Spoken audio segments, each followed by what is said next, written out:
چې هغه وینځي دي فانهم غیر ملومین، په دې سره دوی نه دي ملامت. یعنې په دې حالات کې ته خپل فرج استعمالولی شي، شهوت پوره کولی شي. فمن ابتغى وراء ذلك، که چا د دې نه سرغړونه وکړه، تجاوز یې وکړو، فاولئک هم العادون، نو په دې حالت کې بیا دا خلک په دې باندې ګناهګاري کې دا کار دوی ته ناجایز دی.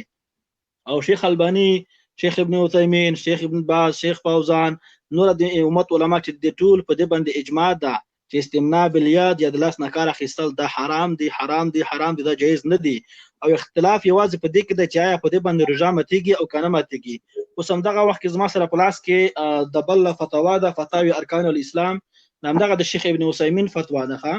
په دې باره کې دی بیا وایي چې واما انزال المني بشهوه فدلیل قوله في الحديث القدسي في صائم، او دغه چې په شهوت سره روژه ماتېږي او انسان باید خپل شهوت پرېږدي په روژه کې، دلیل دغه دی چې نبی علیه السلام په یو حدیث قدسي کې وایي چې الله تعالی فرمایي یدعو طعامه وشرابه وشهوته من اجل، دا انسان خپل خوراک، هغه څښاک او خپل شهوت زما د وجه نه پرېږدي. صالحو اخلاقو ځان بیل کړي، ځکه انسان مقصودی مخلوق دی. د اسلامي اخلاقو اهمیت، ګټې او د بدو اخلاقو دنیوي او اخروي ضررونه. د اسلام مبارک دین حسنه اخلاقو ته خورا زیاته توجه کړې ده. په قرآن کریم او احادیثو کې د حسنه اخلاقو پر تعمیم او تطبیق باندې زیات ټینګار او د حسنه اخلاقو زیات ستاینه پر دې دلالت کوي چې ښه او عالی اخلاق د اسلام له مهمو مأموراتو څخه دي. مکارم الاخلاق دا یعنې د دلیل دی چې ته باید د خپل شهوت پرېږدې او د دې کار نه لاس د دې کار نه هغه استفاده ونه کړي، دا حرام دی. وانزال المني شهوه لقول نبی علیه الصلاة والسلام في بدء احدكم صدقه، وقال يا رسول الله اياتي احدنا شهوته ويكون له فيها اجر. نو صحابه کرام دلته پوښتنه وکړه چې یا رسول الله یو ته خپل شهوت ورزي او د خپل شهوت نه به ته اجر ملويږي، یعنې که ته شهوت ورزي خپل شهوت پوره کړي. نبی علیه السلام ورته وویلې چې که چېرې د خپل شهوت نه د غلطه استفاده وکړي نو آیا دا ګناهګاریږي؟ دی وویل چې بلې ګناهګاریږي. نو نبی علیه السلام ورته وویل که چېرې انسان د خپل شهوت په صحیح طریقه سره پوره کړي، یعنې د خپلې ښځې سره، نو ده ته ثواب ملويږي. نو دلته دلیل دغه دی چې شهوت په لاس پوره کول چې شو د حرام شو. او مخته هغه چې دی حدیث چې دی باندې حدیث قدسي دی چې الله پاک فرمایي چې په روژه کې باید خپل طعام، شراب او شهوت زما دپاره پرېږدي. دا دلیل دی چې دا کارونه حرام دي او په دې باندې روژه ماتېږي په یو دلیل باندې. البته ځینې علما وایي چې په دې باندې روژه نه ماتېږي، مفطر نه دی. د مخکې آیات دی سورة المؤمنون آیات و چې الله پاک فرمایي چې دوی خپل فرج چې دی دا محفوظ ساتي، سوا د خپلې ښځې نه یا وینځ نه چې هغې څخه دا جایز دي، او که چا د دغې نه تجاوز وکړو نو حرام دی. نو فی الحال حماسي صاحب چې دی په دغه کې غلطي دغه ده چې دی عالم ورته هېڅکله نه شو میلی، ځکه عالم هېڅکله نه دی که نه.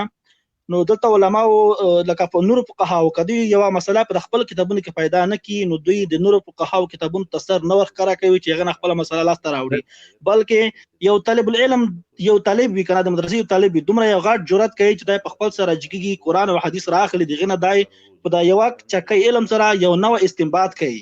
اوس ګوره د امام مالک فتوا ته د نه وکتل، د احمد ته یې نه وکتل، چې د امام احمد د دوی په دې باره کې اقوال موجود دي، هغه یې پرېښول، دی لاړو د خپل لکه یو نوی مجدد د خپل سر نه یې دغه حدیث په عبدالرزاق و بیراق کې را پیدا کړل، وایي صحابه کرامو به دغسې کار کوو نو دا کار جایز شو.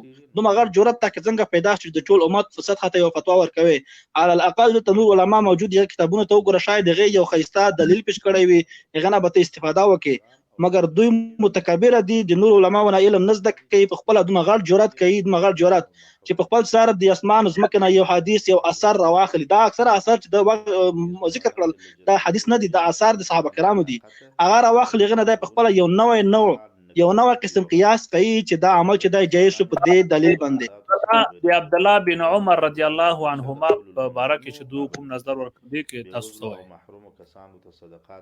وایم دا بل ازم یو حدیث ذکر کو چې بل از دغه خبره کوله چې ثلاثه لا یستخفف بهم الا المنافق. دا حدیث مو کلټنه وکړه، دا هم ضعیف دی.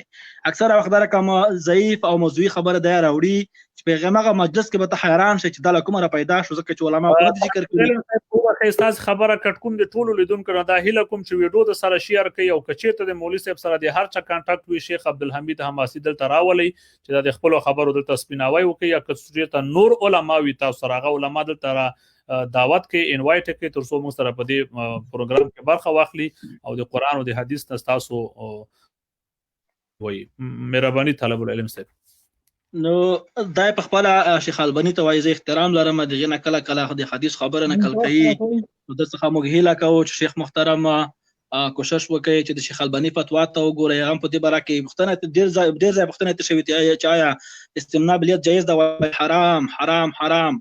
همدغه دلیل ته ذکر کوي د سورۃ المؤمنون چې لا علی ازواجهم او ملکت ایمانهم چې خپل خزي وینځي غنه بغیر بلکې خپل شهوت پر کول حرام دي که پلاس دي که په هر طریقه سره وي. نو اقل د خو باید د شیخ البانی فتوا ته کتلی وای نو دا لزانه